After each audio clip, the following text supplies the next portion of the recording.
Are you leaning too much on your masculine energy? My dear sister, the short answer is yes. Because society today is pushing us to be more masculine. The super challenging spiritual task is to flip that and to say, yes, masculine energy, I love you. I'm going to allow to myself to enjoy more of my feminine energy. It's not that masculine energy is bad and we will never be able to wear trousers or take action. No, but when it is too much, it's dangerous for us. This is the reason why we get ill. This is the reason why our relationships suffer. This is the reason why we cannot be the beacon of peace that we could be. So, this video is for you as an individual and for you as beacon of peace. Because it is my belief that as more women embodying more their feminine energy, the world will be a better place. So I want to talk about three fundamental behaviors, ways of seeing life that are symptomatic of a more masculine energy among women.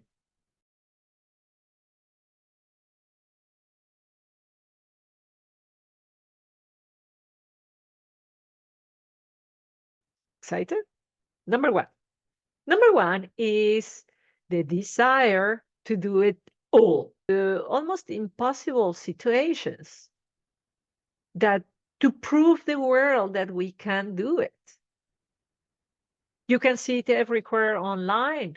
Girls complaining that they work their 9 to 5, but for that they have to drive 2 hours in the morning and 2 hours in the evening, and they don't have time to exercise, to date, to play, to have any joy whatsoever. We are just doing too much. That's how the world is pushing us to do. And that's where I will invite you, especially if you are an employee, to start exploring the possibilities of becoming an entrepreneur. And if you're an entrepreneur, start being very discerning of what you say yes to and what you say no to. As you start saying no to what is not really aligned with your heart, with your intuition, with that compelling vision of the future, you will start expanding the access to that feminine wisdom. And you are going to be more creative, more open for the things that you are wanting. So if you are overwhelmed, if your agenda is just full of things, you really need to get serious into changing this because this is the secure path towards disaster in life. Really. Be honest. Look at your agenda. If you are not going to bed when you need to, you're not eating when you need to, you're not going to the toilet when you need to, this is very serious. This becomes somatized. Be honest with yourself right now. If you appreciate this recommendation, this is the time to push the like button. It tells me that I'm doing a good job in reminding you that you are worth self care. Take care of yourself. Show me that thumbs up. Appreciate it.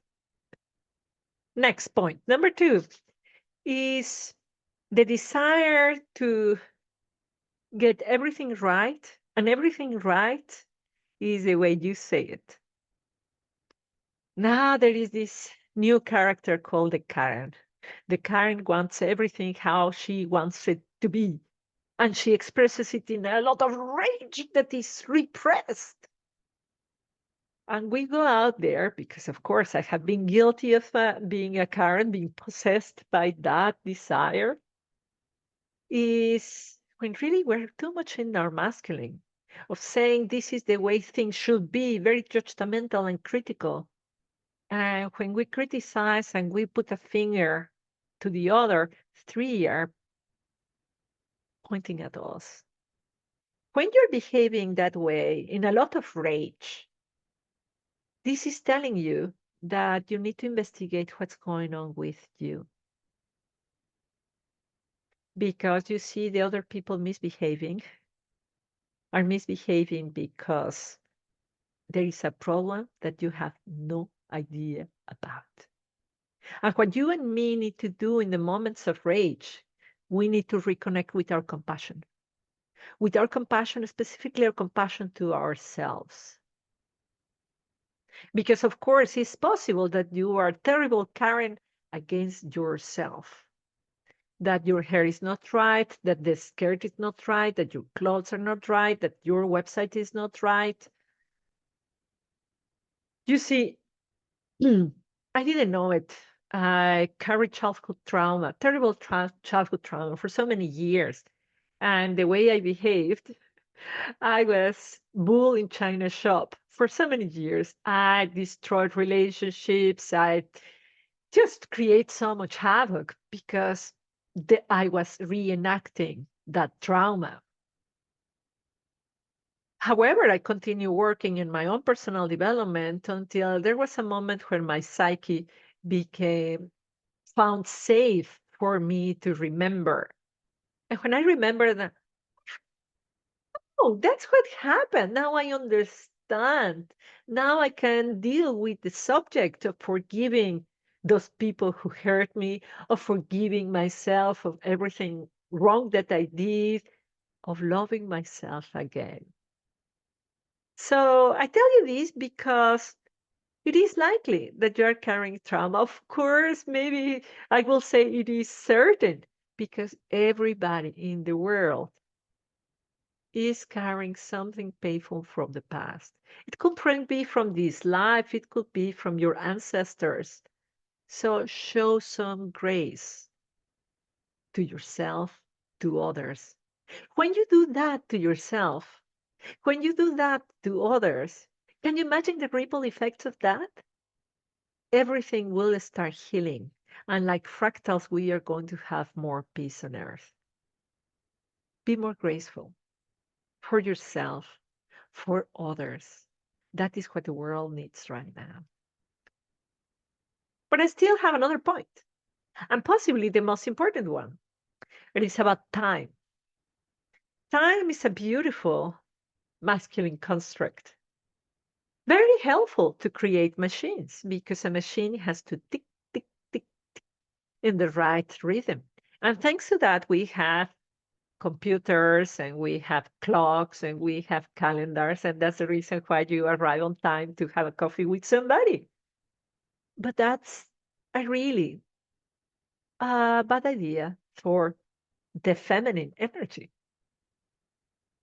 When I was a mom, for the first time, I was totally inexperienced, and they told me, your baby needs to eat every 3 hours. So I need to watch the clock instead of the baby to feed him.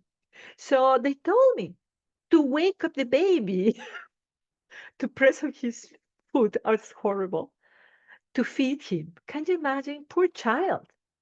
Needless to say, within 3 months, my milk was gone because we never harmonize my son and myself to create. But this, I find it so fascinating.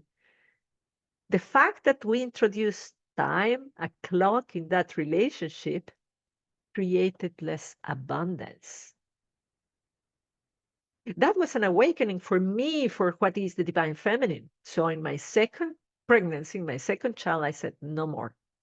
I'm going to harmonize with the divine feminine. And what is the divine feminine? Your body, my body, our body, the body of your baby, our bodies. That is where the feminine lives. So I harmonize with my daughter. Abundance, so much abundance. I breastfed her for 2 years. So you want abundance, you need to harmonize with nature, with your body, with the moons, with the stars, with the age that you have, with your womb. And of course, we don't know how to do that. Because of that, I created a quiz for you. Very few questions, and you will know in which season you are, in which season you are spiritually. And when you understand in which season you are spiritually, you will know what behaviors to avoid, what behaviors to encourage, what your superpowers are. Can you imagine what will happen with that?